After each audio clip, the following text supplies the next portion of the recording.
Everybody, Golden Era Bookworm here. Today I'd like to review Your Physique December 1949. We've got George Boulanger on the cover. Now this guy was probably one of the most aesthetic physiques that came out of the 40s. Not necessarily known for a massive muscular development, but just mainly I would call him like the Frank Zane of the 40s. He had such an aesthetic physique, very symmetrical, very classical. There's some great shots of him in this magazine that I'd like to go through in a minute. But prior to that, let's look at some great articles that I found in this particular magazine as I read it. It was a very enjoyable read.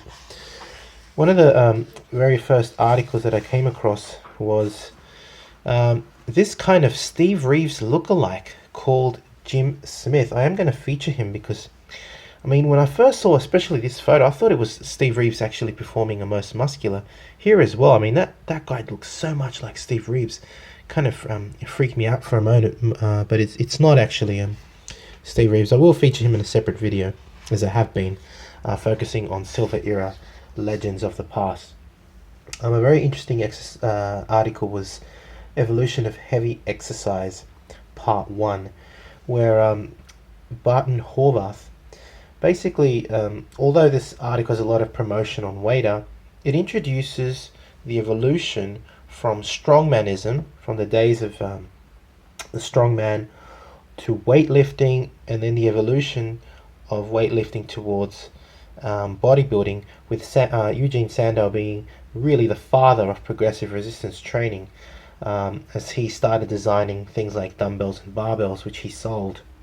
And these could be filled with sand or water and be basically made progressively heavier, which served as the basis for the development later of the subsequent Milo Barbell company and system.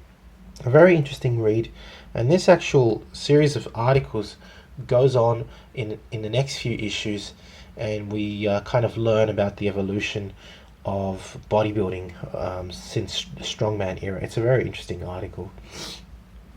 Now moving on, fatigue. We've got a great shot here of Steve Reeves and Joe Wader at the very top doing a most muscular.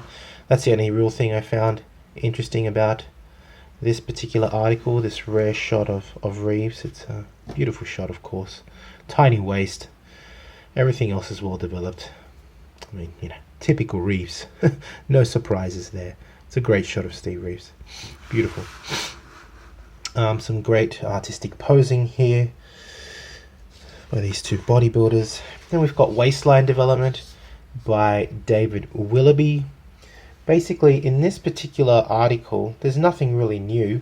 Here we have George's Boulanger as the model, but even for these Silver Era articles, basic sit-ups, leg raises, side bends with particular dumbbells, and even more advanced exercises where David Willoughby details progressive steps in performing sit-ups, especially for weaker individuals, all the way to advanced versions are described, for example, such as the Roman chair sit-up with resistance.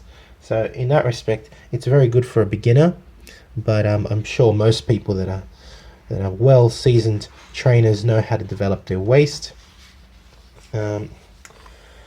Vitality through planned nutrition had some beautiful shots of Ed Theriault in a very warrior-like pose here, very suggestive. Beautiful shot of his back, small waist, holding that arches pose. It's just a really dramatic pose. I love these poses from the Silver Era. And you've got that very gorgeous photo there of Val Njord. As always, these magazines were full of her at this point of time. The American History of Weightlifting. I won't cover that. I didn't find that so interesting. Can the habit of masturbation be overcome? I don't really care. What I cared about here was the phenomenal shot of Floyd Paige, as described here by the editor.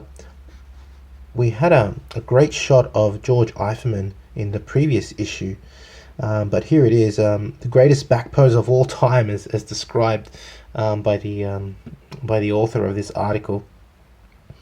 Here it is. Don't you agree with us that in this breathtaking muscular display, Floyd Paige, professional Mr. America, shows the back muscles and impressiveness never before seen.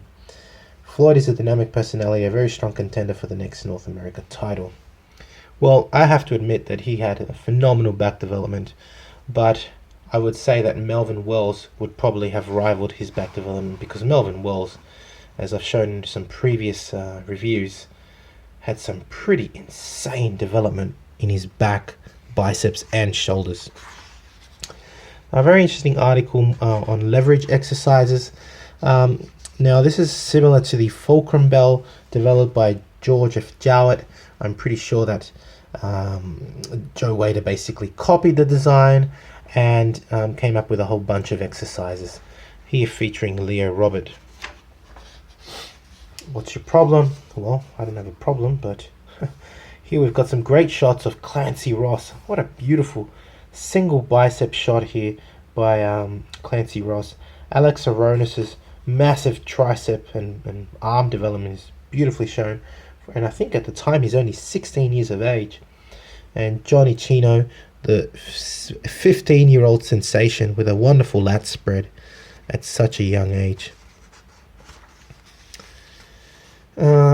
Here were the images I promised earlier on. George Boulanger, Mr. Canada of the year, I think of 1949, and only 19 years of age. And as you can see, the poses, although he's holding a bunch of arrows and stuff like that and swords, can you see what I mean? I mean, he's very classical. He's not overdeveloped. He looks more like an athlete, but his development is very much symmetrical. He's got wonderful posing ability, shredded, really shredded for the time, and yeah, wonderful V-taper. I love that shot. That's a great shot there. Just zoom that in for you. It's a beautiful shot of Mr. Canada 1949. That V-taper is amazing. Nothing's overdeveloped. He just looks like a goddamn statue. He's an amazing bodybuilder. I'll probably do a separate video on him, because I've been already asked, who is George Boulanger and why haven't you covered him? Well, I will. His development was phenomenal. A really wonderful bodybuilder from the silver era. That's basically it. Hope you've enjoyed this look at your physique, December 1949. The following reviews on magazines that will follow will now look at 1950. And with 1950, it's really exciting because Reg Park is discovered by Joe Wader. So he's not covered in the January or February issue, but March we have a first look at Reg Park, and I really can't wait to share this magazine with you and show his very, very early shots. And from then on, Wader kind of just really focuses on Reg Park. So there's a new series coming up on this channel on Reg Park's earliest forms of training, earliest recorded really forms of training, which I'm sure you're all going to enjoy, as Reg Park, being the mentor of Arnold Schwarzenegger, was such a legend of the silver era. So I really can't wait to cover him in these future videos that are coming. Hope you've enjoyed the video. If you have, please give it a thumbs up. Subscribe if you haven't to the Golden Era Bookworm.